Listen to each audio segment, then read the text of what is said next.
E aí, pessoal, vocês querem aprender mais ainda? Eu fiz a essência sistêmica e eu não me seguro. E eu resolvi fazer agora a jornada da prática sistêmica. E nessa jornada da prática sistêmica, sabe o que eu vou fazer? Eu vou colocar a essência sistêmica em ação. Como é que surgiram as terapias sistêmicas? Como é que essa abordagem foi criando? Hoje eu vou falar da história da abordagem sistêmica. Amanhã eu vou falar mais especificamente sobre a evolução da psicoterapia sistêmica. O que é um pensamento sistêmico? Vocês viram na semana passada eu falando muito sobre a essência sistêmica. Bom, lá eu também já coloquei algo interessante. Bom, primeiro sistema. Sistema vem numa palavra grega que quer dizer, sinistanai, que quer dizer colocar junto, é aquilo que está tudo junto. Então essa é a origem da palavra sistêmica. E aí nós tivemos fases de evolução. As fases de evolução assim.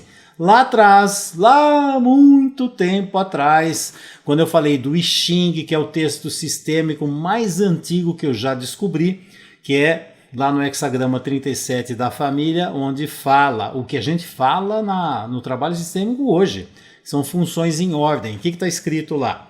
Hexagrama 37, há mais de 5.000 anos, está escrito assim. Numa família onde pai é pai, mãe é mãe, filho é filho, marido é marido, esposa é esposa, irmão é irmão e assim por diante. Essa é uma família harmônica e saudável. Agora, numa família onde filha é mãe, filha é esposa, mãe é filha, irmão é pai, filho é marido e assim por diante, essa é uma família caótica e doentia. Bom, o que fala aqui? Fala a essência do que nós trabalhamos hoje. O que aconteceu na história, na nossa evolução, principalmente na nossa evolução ocidental, foi que havia um grande valor nessa visão do indivíduo como a natureza. Significa o quê? O indivíduo dentro de um grande sistema. Então ele existe dentro de um grande sistema. O que aconteceu, que chegou ali, quando começou lá, depois de Cristo, principalmente Idade Média, o que aconteceu foi essa visão, essa relação do indivíduo com a natureza, simplesmente parece que se perdeu. E agora, no século XVIII, XIX, mais 19, 20, que começou a aparecer novamente o indivíduo e as relações. Então teve algo assim, existia, afundou e agora estamos redescobrindo, parece que é uma novidade, interessante, né? Porque o pessoal está vendo hoje, parece que é uma grande novidade, não é novidade, isso aqui é o que se falava lá atrás, mas parece que a gente esquece, né? Então, como eu falei lá na essência sistêmica, se a gente não conhece a história, a gente acha até que está inventando coisa nova, não é, a invenção de hoje é o que já se falava lá atrás. Aí tem Aristóteles, tem Platão, por exemplo, Aristóteles sempre falava de algo assim, que a matéria continha a natureza essencial de todas as coisas. Então assim, tem a matéria e é como assim, se tivesse a essência, a alma, o que você quiser colocar, mas tem a essência. E a essência só consegue se transformar, se tornar real quando ela materializa, através da forma. Bom, parece que a gente está falando de física quântica, né? Que é partícula e onda. Partícula e onda. Ou a gente fala assim, de corpo e espírito, corpo e alma, o ser humano, né? E aí tem Platão também. Platão também fala muito sobre essa dinâmica, onde até faz uma associação, né? Tem o corpo e tem o que movimenta o corpo é o sentimento, que são os cavalos. Então tem a matéria e tem o sentimento. Então tem um indivíduo dentro dessa matéria. E aí, lembrando, quando eu falei de Hipócrates lá na antiga Grécia, 300 a.C., onde ele falava uma coisa simples, o pai da medicina, ele falava o quê? O ser humano precisa estar em contato com a natureza, ele faz parte da natureza. Então o que ele estava falando? Ele estava falando uma visão sistêmica, é um indivíduo no seu meio, é um indivíduo na relação com o meio.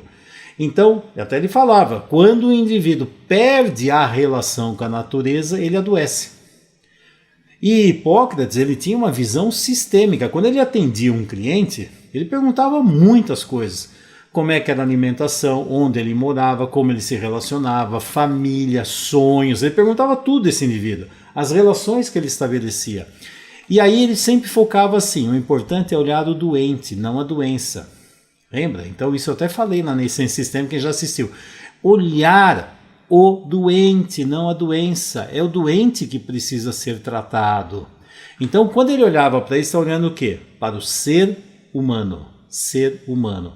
E aí o que aconteceu? Parece que aconteceu um fenômeno muito estranho que de repente dividiu a essência do ser humano da matéria. Então assim, aquilo que era uma coisa só e integrada à essência e à matéria, simplesmente fez isso aqui. Uma dinâmica típica que se vê dentro da medicina, por exemplo, é quando vem Galeno. Galeno fala assim, o importante é olhar para a doença. Então ele olha para a doença, para o pedaço do indivíduo que está com problema. E aí ele deixa de dar valor ao doente, que aliás é a medicina que nós temos hoje. Então, por exemplo, a medicina hoje não se olha para o ser humano, olha-se para a doença, olha-se para o corpo, mas ninguém dá valor ao ser humano que está lá. Quando Hipócrates falava assim, o poder de cura está dentro do ser humano. E Galeno fala assim, o poder de cura está comigo, eu te curo. Eu, médico, te curo. Aí você fica passivo. Aí a partir daí que ficou paciente. Não é mais um cliente, é um paciente. Você fica passivo, eu faço com você o que for necessário, que eu imagino que tem que ser feito. Porque o poder de cura veio para mim. Eu tirei de você. Essa divisão foi seguindo pela Idade Média e foi interessante. Na Idade Média teve uma grande divisão, que era assim, o corpo ficava para os médicos. A alma ficava para a igreja. Então assim... Ora, não, isso é problema do corpo, então vai no médico. Aí chega no médico e fala, não, isso não é problema do corpo, vai para a igreja, porque isso é problema da alma. Aí ele ficou dividido, então tinha dois locais diferentes, dois locais. E aí ficou essa grande divisão da matéria e do ser humano. E na Idade Média isso aí avançou, até chegar numa fase que ali no século XVI, século XVII, aí... A dinâmica era assim, quando se olhava para uma pessoa, o corpo da pessoa, então olhava-se o quê? É uma máquina, o corpo é como uma máquina. E essa época, então assim, olhava para o corpo assim, como se fossem engrenagens. Interessante que tinha, essa época foi a época de Descartes, René Descartes. Ele tem uma frase que ele falava assim, ó, suponho que o corpo não é senão uma estátua ou máquina. Todas as funções que atribuo a essa máquina seguem-se naturalmente da pura disposição dos seus órgãos, da mesma forma como ocorre como os movimentos de um relógio. Então é assim, é como se fosse um relógio, é uma máquina que está lá, as coisas, as engrenagens estão ali. E essa era a visão dessa dinâmica. Isso aí foi chamado de mecanicismo cartesiano. Então eu penso, logo existo, eu estou pensando, o sentimento foi jogado na lata do lixo. Então, essa época ficou assim, tudo na matéria, tudo calculado, tudo certinho, é matéria. E aí tem vários ícones dentro dessa época, pessoas maravilhosas, inteligentíssimas, que era a visão da época. Então você vai ver Galileu Galilei, você vai ver Copérnico, você vai ver o Descartes mesmo, Francis Bacon e o Isaac Newton. A física newtoniana é bem em cima da matéria. Então, e essa visão, ela foi levada até para o corpo humano. Por exemplo, por que hoje em dia tem médico de vários pedaços do corpo? Se você tem problema de rim, você vai para o néfro, dependendo é uro, não é nem néfro, é urologista. É de estômago, então é gastro. Se é de fígado, daqui a pouco é hépato. Ah, se é problema de pulmão, é o pneumo. Ninguém olha o corpo humano inteiro. Então é dividido em pedaços. E aí o corpo humano foi colocado assim. Inclusive esse mecanicismo cartesiano, ele até deu certo, entre aspas, quando estava vendo o aparelho circulatório. Só que as outras dinâmicas, os outros sistemas, não funcionava. Então essa filosofia, esse jeito de olhar, não dava certo. Aí o que aconteceu? Lá no século XVIII, aí vem o Lavoisier, e o Lavoisier começou a ver o quê? A bioquímica. E aí ele começou a ver os processos químicos que existiam no corpo. Então existiam dinâmicas importantes que eram químicas, de repente não era mais a matéria. Então veio uma novidade e isso aí foi. E aí no século XIX tem uma coisa que eles chamam de movimento romântico.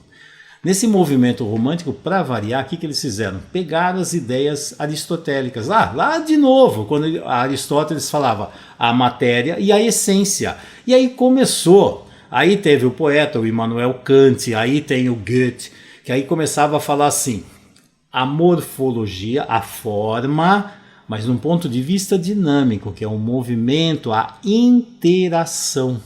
E aí resgataram o quê? A natureza. O indivíduo com a natureza. Então, que tem uma forma, que é essa forma que é móvel, essa forma vai se movimentando e também muda, mas tem um padrão de relação dentro de um grande todo organizado e harmônico. O que é esse grande todo organizado e harmônico? A natureza. Isso aqui é o que Hipócrates falava lá atrás. Aristóteles, Platão já colocava isso. Interessante, né? Parece que tem época da medicina que a gente, na medicina ou na vida, que a gente entra numa sombra. Parece que entra na sombra e depois parece que as pessoas estão inventando coisas novas, não estão pegando aquilo que era do passado. E no século XIX teve um outro grande avanço na humanidade, que foi o quê? A descoberta do microscópio. E no microscópio, aí o que acontece? A hora que põe o foco lá, começa a ver as células e ver os micróbios que tem lá. E aí vem Louis Pasteur e aí começa uma nova forma de olhar para o ser humano. Vem uma coisa que chama pensamento mecanicista. E aí o Louis Pasteur, ele desenvolveu uma teoria que chama teoria microbiana. E nessa teoria microbiana, ele falava assim, todas as doenças vêm dos micróbios. Por quê? Tinha acabado de descobrir os micróbios, uma grande, antigamente nem se sabia, se você assistiu Essência Sistêmica, eu falava lá dos miasmas, das coisas malucas que eles inventavam lá.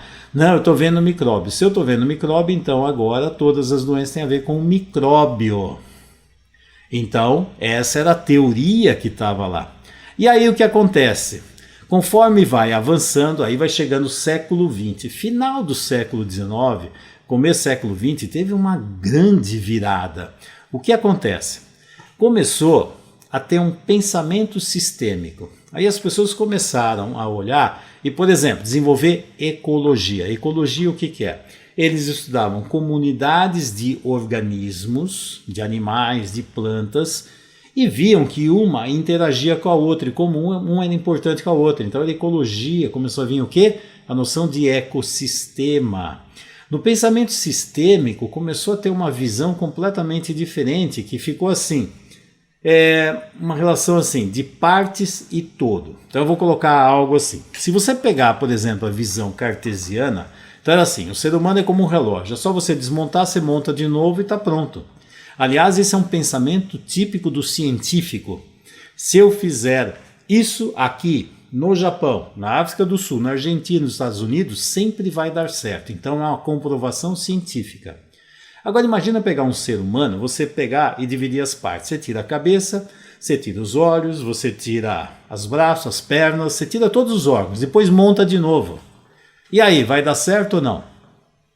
Claro que não, né? Só se for maluco para fazer uma coisa dessa. Por que não dá certo? Porque o todo não é a soma das partes. Se você pegar um relógio, pode ser, você pode desmontar e montar tudo de novo. A questão é, um ser vivo não dá para ter esse tipo de visão. Se você olhar dessa forma, vai dar alguma coisa errada. O ser vivo não funciona assim. O que acontece? O todo tem a ver com a relação entre as partes. Se você tirar a relação de um órgão com o outro, não dá para você montar de novo. Por exemplo, você desmonta o corpo todo do ser humano, depois monta de novo. E aí, o Frankenstein vai funcionar ou não? Não, né? Não vai. Por quê? Porque a relação entre as partes. A sistêmica fala muito do quê? De relacionamento. Então o próprio corpo tem, tudo está relacionado um com o outro. Não dá para você pegar uma coisa isolada e você estudando o isolado e o outro, montar aquilo funciona. Isso não funciona com o ser vivo. E isso virou um grande problema na medicina, na psicologia, assim por diante. Nessa época, estava começando a surgir o quê? Surgiu o Grodeck com a psicossomática, mostrando que as doenças do ser humano tinham a ver com conflitos emocionais infantis. Aí surge Freud, onde vai observando que a histeria, existe a dinâmica do inconsciente, que esse mundo, as pessoas têm um ser lá dentro que afeta a matéria. Então não é a matéria em si, tem alguma coisa lá dentro, nesse ser humano, a alma, a essência, o inconsciente, o nome que isso do Grodeck, o nome que você quiser dar. E aí quando vem Jung, aí o Jung vem e fala da, oh meu Deus do céu, eu ia falar do Bert Hellinger, da alma da inconsciente coletiva. Ele começa a colocar que o ser humano não está colocado, ele está ligado a um grande inconsciente, não é só um inconsciente pessoal. Então o que acontece? Começa a ver que o ser humano, ele está sempre se relacionando com outras pessoas, relacionando com outras dinâmicas. Então esse relacionamento mostra que não dá para você ver um indivíduo sendo ele isolado, sozinho. E antigamente se olhava muito para isso. E aí quando chega, por exemplo, lá na década de 20, a psicanálise, Freud, Jung, Reich também foi muito interessante. O Reich, William Reich, que é autor da análise do caráter, ele que criou essa abordagem da análise do caráter, um grande, vou dizer assim, um dos grandes ícones da psicanálise, apesar que muitos ficam meio assim com ele, mas ele foi brilhante nas coisas que ele colocou. E aí até o Reich, ele começou a ver que era importante trabalhar com a família, naquela época, hein, 1928, 29, 30, nessa fase. E aí, era a importância de ver a família como um todo para ter uma saúde mental. E aí o Freud até falou para ele assim, ó, o Freud ainda avisou, nossa, você vai mexer num vespeiro, o termo parece que foi esse mesmo, vespeiro, tipo assim, cuidado que você vai mexer numa coisa que vai ser um vespeiro. Mas o Reich já estava lá, não dava para ver um indivíduo sozinho, tinha que ver a família como um todo. E realmente ele mexeu num vespeiro, né? Mas aí o que acontece? Dentro da década de 20 surge o quê? A física quântica. E a física quântica, ainda como uma ciência, aí começou a criar uma dinâmica completamente diferente. Aí aquilo que era a certeza newtoniana da matéria, de repente vira um grande campo de probabilidades, campos de interconexões, onde o todo determina o comportamento das partes e as partes também afetam o todo. Então é uma coisa assim, peraí, mas cadê a certeza? Eu quero certeza. 2 mais 2 são 4. Ixi, chega na física quântica, de repente depende. Pode ser um monte de coisa. Isso virou uma grande confusão. Quando eu tinha uma certeza absoluta do indivíduo, do ser humano, de repente fala não. Muitas coisas podem acontecer, as probabilidades estão chegando lá. Então quando vem a física quântica que fala do fóton, que é matéria ou onda, e no fundo é as duas coisas, que aí fica mais louco ainda. Bom, partindo da física quântica, que começou a dar uma base científica ainda para poder ter essa visão sistêmica, veja, as coisas começaram a se integrar. Então essas descobertas começaram a vir. E aí tem um filósofo que é um nome esquisito para burro, o nome é Christian von Ehrenfels. Não sei, um Christian von Ehrenfels. O que ele fez? É um filósofo, mas ele colocou uma dinâmica que acabou virando como assim, o princípio central da teoria sistêmica, que é assim, o todo é maior que a soma das partes. Não é só as partes, porque é um universo de relacionamentos e como esses relacionamentos ocorrem dentro do indivíduo. Então o todo é muito maior, vou colocar até a palavra muito, mas ele falou só que é maior que a soma, mas eu ponho é muito maior do que a soma das partes. As relações são extremamente importantes. E aí começou a surgir o quê? Um monte de pessoas pegando essas dinâmicas e tentando aplicar em tudo quanto é lugar. Aí veio o biólogo austríaco Ludwig von Bertalanffy. E aí ele cria a teoria geral dos sistemas. E tem a teoria dos sistemas. Tem uma diferença entre as duas, mas não vou ficar pondo foco nisso aqui.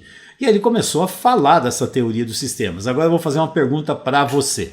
A hora que ele começou a falar desse monte de teoria dos sistemas, falando das dinâmicas dos sistemas, que chacoalhava aquilo que todo mundo acreditava, ele foi bem visto, ele foi atacado, ele foi desprezado. O que você acha que aconteceu com ele? Como todos os outros que eu falei, que quando coloca uma coisa nova, toda vez que você põe uma inovação, o tradicional quer te arrebentar. Nossa, isso aí ele começou lá atrás e só em 1968 ele conseguiu publicar um livro e começou realmente a mostrar essa dinâmica.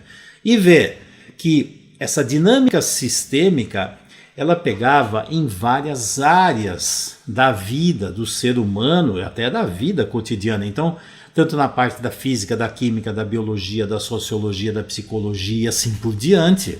E aí uma coisa que é interessante dentro da sistêmica, que é assim, a visão anterior é que assim, o organismo é como se ele fosse fechado. Então tem um indivíduo que ele é fechado nele mesmo e tudo acontece dentro dele. A partir da sistêmica, não. É como se ele fosse assim, tem um mundo interno e tem um mundo externo. Tem uma conexão do mundo lá fora com a conexão aqui dentro. Então ele interage o tempo todo. Então esse mundo externo afeta e eu também afeto. E aí o que eu vou pegar? Eu pego coisas do mundo aqui fora, por exemplo, ar, oxigênio, assim por diante, e também coloco as minhas coisas para fora. Então os metabólitos, aquilo que não serve, as excreções, assim por diante. Como eu coloco também as minhas ideias, as minhas decisões, os meus sentimentos, a minha postura, minhas atitudes. Veja, o que eu estou fazendo? Eu estou o tempo todo interagindo. Isso é uma visão sistêmica. E quando eu estou interagindo, sabe uma coisa que acontece quando você começa a ver a visão sistêmica? Geralmente as pessoas falam assim, eu escolhi ser isso, eu que escolho isso, eu que escolho aquilo. Sinto muito, quando você começa a ver a visão sistêmica, você acha que escolhe. Se bobear, você está só seguindo um monte de dinâmicas sistêmicas que você não tem consciência. E aquilo que você chama de eu, não é eu. Muitas vezes aquilo é um projeto. É aquilo que você montou para você sobreviver ao sistema. Então começa a ver, então isso dá uma força enorme para as dinâmicas da psicanálise, do inconsciente, das relações entre as pessoas. E a visão ficou muito diferente. Então não adianta olhar só para o indivíduo, como ele pensa, como ele sente, o que ele faz, ele com ele mesmo. Uma visão intrapessoal. Começa a ver a importância da visão interpessoal e também a visão sistêmica. Quem é esse indivíduo no todo? Quem é ele? Ele em relação à família, que dinâmicas de família? Como assim? O que ele construiu dentro dele para chamar eu? O que é esse eu que ele fala? Que no fundo esse eu é um ego que muda a cada momento. Como que ele interage com o mundo? Ele está buscando coisas novas, ele busca segurança, ele tem equilíbrio nos dois. Como que ele vai fazer tudo isso? Então o tempo todo começa a ver que um indivíduo sozinho, que é um pedaço, você não consegue avaliar esse indivíduo se você não conseguir ver as relações que ele estabelece com o mundo ao seu redor. E é importante ver o que? O mundo dos relacionamentos. Isso foi a base sistêmica. Então aí dentro dessa dinâmica, aí começou cibernética, começou um monte de dinâmica, a teoria da comunicação humana, o Bateson, e aí começa a vir uma série de dinâmicas, fica assim, avaliar a comunicação, a transferência de ideias, como que eu recebo, como eu transmito, como isso é visto, as mudanças que vão acontecendo. O que é isso? Eu no mundo, como é que eu existo no mundo? E como é que dá para os profissionais que vão avaliar um indivíduo olhar só para aquela matéria, aquele corpo isolado? Não dá mais para fazer isso, né? E aí teve mudanças impressionantes, mudanças de paradigmas importantes. Então deixou de ver o indivíduo fechado nele mesmo, não, o que você pensa, o que me parece que você é isso, não, começa a ver as relações que ele estabelece. Então nessas relações, o que ele tem? As conexões que ele faz, como é que ele toma decisões, do que ele se afasta, do que ele aproxima, o que ele pega, o que ele joga fora, o que ele valoriza, o que ele não valoriza, de onde veio tudo isso. Você deu para entender que isso aqui começou a criar uma forma muito diferente, saiu daquela visão fechada para uma visão aberta. Tanto é que teve deixa eu ver, vou tentar lembrar o nome dele, mas aí, mudanças básicas de paradigmas. Então vê interpretação desse indivíduo em relação a várias coisas na vida. Por exemplo, o que é ser homem, o que é ser mulher, o que é sexualidade, o que é casamento, o que é vida, o que é projeto de vida. Isso aqui é importante. De onde veio tudo isso? Como ele aplica isso? Muda, não muda? Está sempre grudado naquela visão? Essa visão muda, ele passa de ciclo e começa a ampliar a vida dele, a consciência. Consciência começou a vir uma coisa muito forte. A consciência que ele tem de si mesmo e do mundo aqui fora. E aí, as funções. Começou a ver o quê? As funções que você exerce. Por exemplo, você aí, você exerce função de filho ou filha, você exerce função de marido ou esposa, de pai, mãe, de tio, de primo, de funcionário, de trabalhador, de empresário. Nossa, tem milhões de funções. As funções estão em ordem, em desordem. Quanto de energia você põe em cada função da vida? Isso aqui é uma visão sistêmica, tá? E aí o que acontece? Quando começou essa forma de funcionar e puxando mais para o lado aqui do atendimento ao ser humano, isso aí um grande centro que começou a crescer isso foi lá em Palo Alto, lá na Califórnia. Parece que concentrou um monte de pessoas que começaram a trabalhar com essas visões sistêmicas. E aí o que acontece? Nessa visão sistêmica, então era algo assim, até nos atendimentos. Então quando começou a vir assim, como era interessante fazer um trabalho de casal. Antigamente nem se pensava, não, trabalho de casal. Aí põe os dois ali. Aí você vai trabalhar com os dois. Você vai ter uma interação daqueles dois elementos. Você está vendo como é que eles se relacionam. E outra, onde esse terapeuta fica nessa relação do casal. Que dinâmica ele... Porque a hora que o terapeuta chega, ele também é mais um elemento do sistema. Aí começaram a falar de sistemas, subsistemas e assim por diante. Que eu falei lá na essência sistêmica, né? E aí mudou a forma de olhar para esse ser humano. Ele não é mais só ele. Ele é conectado com um monte de dinâmicas, funções. E aí começou a ver a importância do contexto, a importância de como ele evolui ou não nessa visão, se aquilo está estático, se ele progride, evolui, se ele regride por uma visão mais infantil ou uma visão mais saudável adulta. Essas dinâmicas começaram a fazer parte dos atendimentos. E aí começou com casal, depois começou a ver o quê? Família. Começou a ver dinâmica de família. E dentro da dinâmica de família foi muito interessante que tem um psiquiatra. Qual é o nome do psiquiatra? Antes teve o Erickson. O Erickson ele influenciou demais, o Milton Erickson, ele influenciou demais. Todos esses profissionais estavam centrados lá no Palo Alto que começaram a dar um foco mais sistêmico. O Erickson deu uma revolucionada nos atendimentos humanos. Se você não conhece o Milton Erickson, sugiro que você conheça, leia os livros dele que são muito interessantes. E o Milton Erickson deu uma virada, ele começou a ver a importância dos relacionamentos. E as ideias dele influenciaram muito, as pessoas estavam olhando para a abordagem sistêmica. Aí o Bateson, ele faleceu em 1980, de 1904 a 1980. Ele começou a colocar conceitos sistêmicos dentro do quê? Da psicopatologia. E um foco que ele colocou era o trabalho com esquizofrenia. Uma pergunta que sempre me faz, esquizofrenia, ó. E ele começou a ver a importância de algo que chama duplo vínculo. Duplo vínculo é assim, eu falo uma coisa e depois falo o oposto. Aí a criança, quando começa a escutar esse duplo vínculo, ora é para fazer, ora não é para fazer, ora é, ora não é. Então não estou entendendo. Se eu fizer isso, você fica feliz, mãe. Se eu fizer de novo, agora você fica triste e me bate. Isso aqui chama duplo vínculo, dupla mensagem. E aí esse fenômeno começou a ver como isso era importante na base da esquizofrenia. Aí começou a ver a importância do trabalho familiar diante das doenças mentais. Olha a evolução que isso aqui foi acontecendo. Aí chegou num ponto que aí ficou assim, teve um conceito até da mente, que a mente não é o cérebro. A mente não é o cérebro. A mente, ela está nas relações, que a mente funciona na forma como eu me relaciono comigo e com o mundo, como se a mente não fosse aqui a cabeça. E tem muita gente que acredita que a mente é a cabeça. Não, a mente é o que molda essas relações. Então a mente também tem uma dinâmica sistêmica, que é o que organiza esses relacionamentos, tá?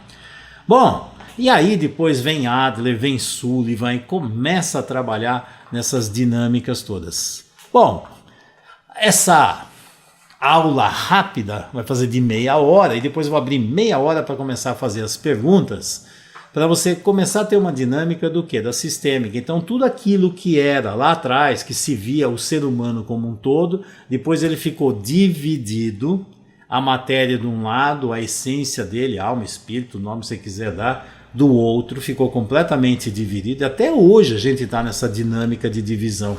Tem muita gente que não consegue ter essa visão como um todo. Vamos falar assim, eu escolho, eu determino, eu faço. Ixi, esse eu, quando você vai investigar o que é esse eu muitas vezes não tem nada a ver com o indivíduo. É um projeto, é uma dinâmica na qual ele foi moldado para fazer, ou é um mecanismo de defesa diante de traumas. E aí não existe esse eu isolado. Você sabia quando você fica assim, eu faço isso, eu quero aquilo?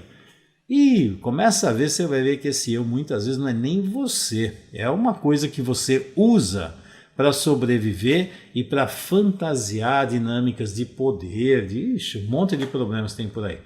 E aí você tem que ver um todo. E esse todo, para entender tudo isso, não foi fácil. Por quê?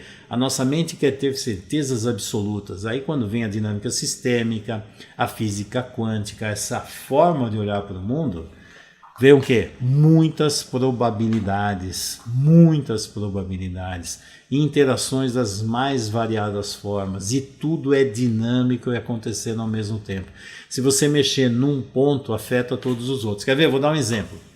Hoje em dia, nessa história do coronavírus, você pode ter uma visão médica. Na visão médica é assim que tem que ser. Se você tiver na visão, por exemplo, econômica, não, na visão econômica é completamente diferente. São duas visões, não são? O que é a visão sistêmica? É você olhar por vários ângulos. Como você também pode olhar por algo assim. Isso aqui é fruto da humanidade que cresceu desordenadamente e perdeu a sua essência e está invadindo espaços onde não deveria invadir. Então nós vamos pegar vírus de outros animais, já que estamos ocupando o lugar deles, os vírus vão usar o nosso corpo. Então será que nós temos que fazer mudanças na forma como a gente olha para o mundo? Outra, será que tudo isso não tem que mudar o meu jeito de olhar para a vida, para a minha vida, para as relações? Que valores eu vou dar? Veja, eu posso pegar essa dinâmica do isolamento, dessa pandemia, para olhar de vários ângulos. E eu vou perguntar, qual deles está errado? Nenhum. Qual deles está certo? Nenhum. Isoladamente, é só um jeito de olhar. Agora, quantos jeitos você olha? Qual deles você dá mais valor, dá mais peso? E é isso que fica essa discussão toda por todo mundo. Afinal, o que nós vamos fazer com tudo isso? E aí vem o mundo das incertezas e as pessoas querem certezas absolutas e não tem. Não tem. Quem fica atrás de segurança, certeza absoluta, sempre sofre demais quando chegam essas incertezas da vida, porque a vida é um monte de incerteza. Bom, vamos para as perguntas aqui. Deixa eu ver. Hoje nós vamos até às 19, tá? Então vamos ver as perguntas que nós temos aqui. Vamos lá. Tem um monte de gente aqui. Ixi, deixa eu achar uma pergunta aqui. Lembrando que amanhã eu vou falar especificamente das terapias sistêmicas, tá? Então como é que tudo isso foi orientando e organizando para montar as terapias sistêmicas que nós temos hoje, tá? E lembrando, tudo é sempre uma evolução, né? Tá? A Marilda falando assim, Fernando, os médicos não querem mais conversar com a gente, é uma correria na consulta. Eu vou te dizer uma coisa, quer ver uma dinâmica sistêmica? Não é que eles não querem, eles não têm nem mais tempo para ficar conversando. Antigamente, por quê? Porque agora fica assim, para o médico, se ele ficar, você vai num pronto-socorro, ele tem que atender, de repente, é só você ver, qualquer pronto-socorro, ele tem que atender lá, por exemplo, uns 90 clientes. Você acha que ele vai parar e vai ficar conversando uma hora, examinando direitinho? Não vai. É impossível. Por quê? Porque aí fica assim, se ele der um atendimento de qualidade, a hora que ele sair lá fora, o povo lá fora vai matá-lo. E aí fica assim, é a estrutura de saúde, ele é um elemento da saúde. Se ele quiser trabalhar, ele vai trabalhar nessas condições. Se ele começar a atender um só e fazer um atendimento de primeira, simplesmente ele vai ser mandado embora, porque ele tem que tocar serviço. E aí começa assim, então ele não devia trabalhar. Tá bom, ele não devia trabalhar lá, o próximo que entrar lá ou faz isso. Por quê? Porque como é que vai fazer todas essas dinâmicas? Então quando você começa a avaliar todas as dinâmicas, então é interessante, lá atrás antes o médico era a pior coisa do mundo, a Globo não parava de mostrar a coisa, agora eles viraram os heróis. A hora que passar essa pandemia, sabe o que vai acontecer? Vão atacar de novo. Porque é assim mesmo, os heróis precisam ser desqualificados depois. Se eu qualificar demais, eu fico em débito com eles. Então eu preciso destruir para que eles fiquem lá embaixo, não fizeram mais que a obrigação deles. Aliás, fizeram mal feito. Aguarde, espera passar. Você vai ver essas dinâmicas, são muito interessantes. Quando você começa a ver como funciona a dinâmica humana, desse dar e receber, você vai levar umas surpresas danadas. É muito interessante, tá? Mas quando você olha, veja a dinâmica. Você vai ver várias dinâmicas sistêmicas. É o médico ou o serviço de saúde? Ou a medicina atualmente? A medicina está um horror. Médico é só uma peça. E médico dentro da medicina, principalmente os empresários da saúde, falam assim, médico é que nem sal. É branco, é barato e tem em qualquer lugar. Então veste branco, é barato e tem em qualquer lugar. Olha que não funciona, joga fora, pega outro, cheio de recém-formado querendo pegar. Interessante essa visão, né? E aí se você olhar a visão de quem quer ganhar dinheiro com a saúde, sabe quem ganha dinheiro com a saúde não é o médico, são as seguradoras de saúde, assim por diante. Então eles estão voltados para dinheiro. Então você tem que olhar, mas eles estão errados. Não estou falando que eles estão errados. Se não tivesse estrutura, você não tem atendimento. Agora, tem muita dinâmica esquisita. Para onde você olha, você tem que ver uma série de dinâmicas. Quanto mais você estiver próximo das dinâmicas, você está mais próximo da realidade e tem uma visão melhor do que está acontecendo. E uma possibilidade maior até de ver o que é que você pode mudar. Por exemplo, essa pandemia exige mudanças absurdas. E não é mudança do governo, é mudança sua em relação à vida, que valores você dá para a vida. Será que você vai esquecer essa pandemia e voltar a ser o que era? Na hora que a humanidade voltar a ser o que era, espera a próxima pandemia. Vai ver só o que vem por aí, tá? Então vamos lá. Aqui, deixa eu ver, tem uma pergunta grande aqui, deixa eu ver o que é. Doutor Fernando, meu primeiro namorado, eu tinha 15. Já ele faleceu há mais de 10 anos. Ainda hoje eu sonho com ele. Isso me incomoda muito. O que posso fazer para tirar esse fantasma dos meus sonhos? Ame-o. Ame-o. Cada vez que você quer fugir dele, não é um fantasma. É uma pessoa que você amou e foi importante na sua vida. Dê um lugar no seu coração para ele. Não queira jogar ele fora. Ele não é um fantasma. Ele é uma pessoa importante para a sua vida. Isso aqui é lei. Essa aqui é lei do pertencimento. Ele pertence à sua vida. Senão vai ter um pedaço seu querendo que ele desapareça. Some da minha vida. Você é um fantasma. Ele existe, você tem um amor profundo por ele, teve e deve continuar tendo. É interessante. Sabia que para separar, por exemplo, precisa de mais amor do que para casar? Uma boa separação é sempre feita com amor. Sempre com amor. E aí fica assim, você continua no meu coração e eu guardo comigo todas as coisas boas que nós tivemos. Se você quiser jogar ele fora, tem um monte de dinâmicas positivas e prazerosas que você teve, então você tem que jogar fora isso aí. Então fica assim, ou eu tenho tudo ou não tenho nada. Não, eu tenho ele, você foi importante na minha vida, você continua vivo dentro de mim. Eu continuo te amando. Lei do pertencimento, é uma lei básica dos sistemas, eu vou falar sobre isso também. Tá? Então quando você vê isso aqui, a questão é, não fica jogando fora. Se você jogar fora, você está jogando o seu amor e dinâmicas extremamente positivas que você teve na relação com ele. Você não deve jogar fora. Valorizo, lembro, por exemplo, eu separei e de repente foi uma separação horrível, porque ela me traiu, porque ela me abandonou, porque ela me xingou, porque ela fez isso, porque ele fez aquilo, porque ele fez isso, ele fez... Tanto faz um lado ou do outro. Então, aí é o falecido ou a falecida. Nossa senhora, isso vai dar problema. Isso vai dar problema. A próxima vez que você amar alguém, você já vai entrar com o pé atrás. Por quê? Porque a experiência de amor para você, você só viu que as coisas negativas. Aí você absorve as coisas positivas e deixa as coisas negativas ir embora. Fica o aprendizado. Mas você tem sempre que amar todas as pessoas importantes da sua vida. e continuar com esse amor, um amor internalizado, está dentro de mim. Eu sempre lembrarei com saudade e com prazer das coisas boas que nós pudemos viver juntos. Ah, mas teve aquilo também. Sim, teve isso e teve aquilo.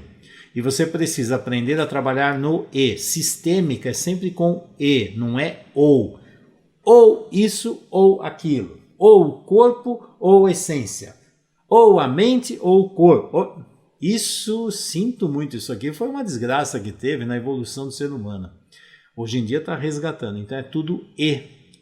Eu amo, de repente meus pais foram horríveis para mim, minha mãe me abusou, meu pai me abusou, me batia, fazia isso, fazia aquilo. Ok, amo vocês, queridos pais, amo vocês. Odeio a maluquice que vocês carregam, as doenças que vocês carregam.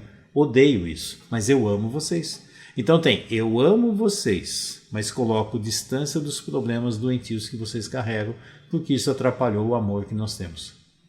Mas não pode negar o amor. Eu tenho o amor e tenho sentimentos negativos. Então eu tenho sentimentos positivos e sentimentos negativos. Eu tenho os dois.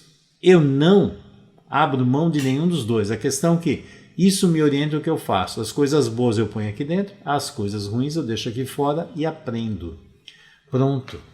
Isso é dinâmica adulta e sistêmica. Sempre trabalha com o E. E nunca queira tirar experiências suas do passado. Você aprende com as experiências do passado. Não dá para selecionar e deletar experiências do passado. Tudo que você esconder é o que você vai ver no futuro. Então tem uma regra, isso aí é do Jung, ele fala assim, tudo aquilo que... Oh, meu Deus do céu, como é que é a frase dele? A sombra não revelada vira destino. O que é sombra? Aquilo que eu não quero ver. Você não quer ver? Então prepare-se, que é exatamente isso que vai acontecer com você lá na frente. Se você não quer ver, não importa, parece brincadeira de criança, né? Não estou vendo, não estou vendo. Não estou vendo, só que o problema está aqui.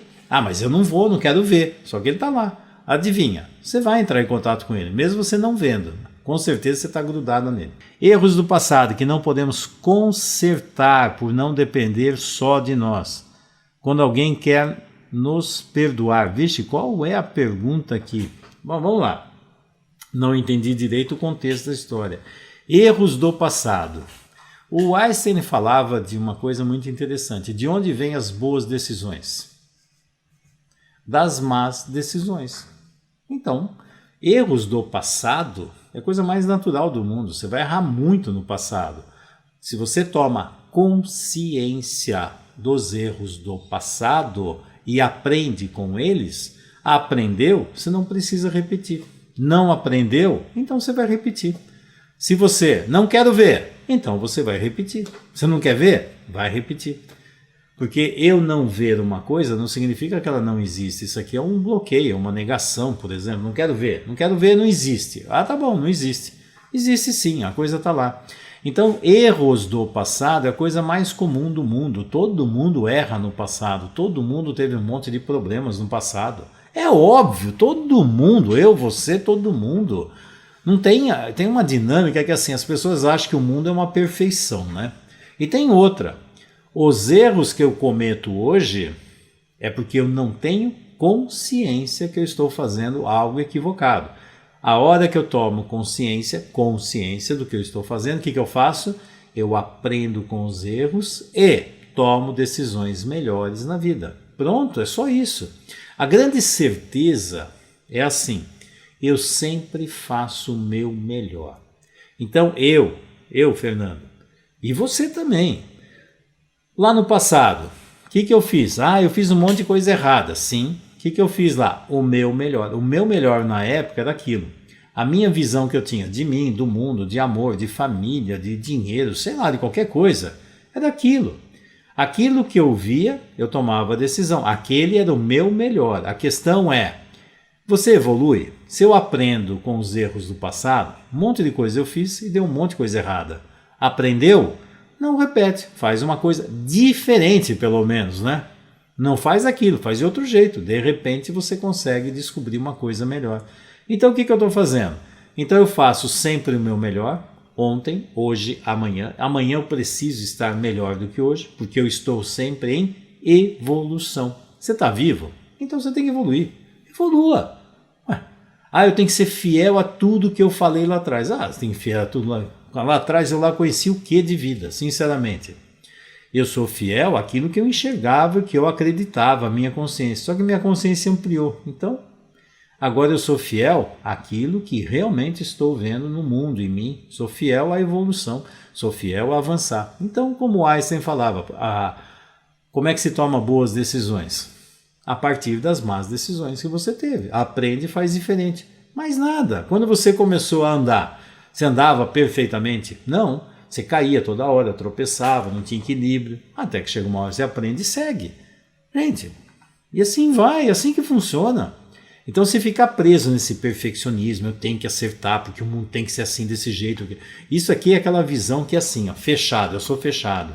O mundo tem que ser assim. Sinto muito, o mundo vai te dar surpresas o tempo todo. Quem é que previa essa pandemia? Você previa que agora em 2020 ia acontecer essa história toda? Eu não. Agora, o que eu faço com tudo isso? Eu vou morrer, vou ficar desesperado. Não. Mais uma surpresa que a vida me dá. Quantas surpresas você já teve em relação à sua saúde, com doenças que de repente aparecem, não tem consciência, aparece. E aí você tem que ter consciência de coisas que você fazia e não prestava atenção e que te adoecia. Consciência de problemas do relacionamento de casal, que de repente está cheio de problemas, você não via, mas o problema estava lá. Problemas com filhos, problemas no trabalho. Eu acho que está tudo bem, meu trabalho está ótimo. Sei, de um dia para o outro, você é mandado embora, ou então a empresa fecha, por alguma coisa aconteceu. E agora? Você se ficou só naquele lugar, naquele pensamento, ou você está vendo várias outras probabilidades? Olha a dinâmica sistêmica, outras probabilidades. Eu lembro de uma coisa que eu gosto muito, eu vi isso aí no WhatsApp, alguma coisa, eu nem sei se tem, deve ter um autor, mas não sei quem que é, que ele fala assim, o passarinho fica num galinho muito fino lá no alto da árvore, não é porque ele confia no galinho, é porque ele confia na capacidade dele voar. As pessoas que ficam confiando demais no trabalho que tem hoje, na família que tem hoje, na dinâmica que tem hoje, o dia que isso aqui arrebenta, parece que mergulha e se arrebenta. Será que você tem outras opções na vida? Tem várias formas de você funcionar? Você está aberto às mudanças? Isso é sistêmico, aberto às mudanças. Eu estou aqui. Daqui a pouco eu posso estar em outro lugar. E se eu for para outro lugar? Eu vou ter confiança no quê? No outro lugar ou na minha capacidade de se adaptar e de me organizar em relação a outro lugar? Eu sou um passarinho que confio nas asas ou fico buscando um galinho seguro? Se é galinho seguro, não dá para ficar naquele galinho alto, né? Fica no tronco lá embaixo, só que vai ficar lá. Muita segurança, mas pouca capacidade de avançar na vida. O que você prefere, hein? Visão sistêmica é muito interessante, né? A Nath já está querendo ver um negócio que deve ser Nath franciscana. Então, assim, fale, por favor, da questão da falta de amor materno pela visão sistêmica. Sempre tem essa história assim, põe um problema e fala, pela visão sistêmica. Fale da falta de amor materno, né? A falta de amor materno pela visão sistêmica, como elaborar, é simples, é muito simples. A minha mãe fez o melhor que ela pôde, fez um monte de porcaria, é o melhor que ela pôde. E outra, foi o melhor que ela... Veja, eu fiz o meu melhor, a minha mãe fez o melhor dela. Se ela não teve amor materno da mãe dela, você acha que ela vai passar o que para mim? Então, quando eu tenho uma visão adulta, eu aceito a realidade do jeito que ela é. Querida mãe, agradeço por tudo de bom que você me deu. Faltou. Muitas necessidades minhas eu não tive. Eu tive uma série de traumas nessa história, mas eu sei que você fez o seu melhor. E você não fez melhor porque você não teve e não evoluiu o suficiente. Cabe a mim agora aprender isso, fazer algo melhor, e eu, como adulto, sou pai e mãe da minha criança. Você me deu o suficiente, a partir de agora, tudo está nas minhas mãos. Cabe a mim dar à minha criança uma infância mais feliz, ser uma mãe mais saudável para a minha própria criança. Você fez o melhor que você pôde. Muito obrigado. Deixo você com a sua vida, a sua dinâmica de vida e sigo para a minha. Se não, fica lá, eu quero que você me dê tudo que você não me deu. Quantos anos você tem? Eu tenho 48, mas a minha mãe não deu a mamadeira que eu chorei lá. Você acha que a mãe vai dar uma mamadeira? Compra uma vaca, nem com a vaca vai ficar feliz. Você pode mamar na vaca à vontade que ainda vai faltar o leite daquele dia. A questão é, aceito a realidade do jeito que ela é. Sempre quando eu fico nessa dinâmica assim, eu quero pôr a culpa em outro, é porque eu não tive, é porque aquele não me deu, por isso eu falo, Faltou. Aliás, faltou amor materno para mim, para você, para todo mundo que está assistindo aqui. Faltou amor paterno também. Saudável. Sabe por quê? Porque pai e mãe, nunca vi nenhum pai e mãe perfeito. Se ele é perfeito, acho que nem está aqui na Terra, não é possível, né? Eles dão o que eles podem. A partir do momento que eu enxergo isso, eu me liberto. Agradeço tudo de bom que eles me deram. Deram comida, cuidaram de mim. Eu estou vivo. Então, de alguma forma, eles conseguiram me trazer até aqui. Agora, a partir de agora eu pego só as coisas boas, deixo as dinâmicas traumáticas lá no passado, aprendo e vou fazer algo melhor. Agora está nas minhas mãos. Ou então eu faço um papel de vítima falando, é porque eu não tive pai e mãe, uma família que me deu tudo o que eu queria, por isso eu não avanço na vida. E por quê? Então está caçando pai e mãe ainda. Avança, faz o seu melhor.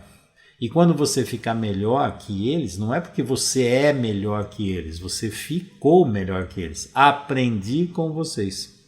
Aprendi o que fazer e até o que não fazer. Muito obrigado, vocês foram bons professores. Pronto. Às vezes a gente aprende mais até com inimigos, sabia? A gente aprende mais com os traumas do que com as coisas boas. E aí quando você tem uma capacidade adulta, você aprende com os erros, assume a sua responsabilidade e segue para a vida. E o que você faz? Faltou o amor materno, você se conecta com as mães lá dos antepassados que fizeram o que tinha que ser feito. Talvez nessas gerações mais recentes perderam o rumo. Se conecta profundamente com todas as mães que deram o suficiente para os filhos aprender a cuidar de si mesmo. E os pais também, que deram o suficiente para você aprender a ir para a vida e se virar. E quando você se torna adulto, você se liberta desse monte de problemas que estão acontecendo no passado. Só isso.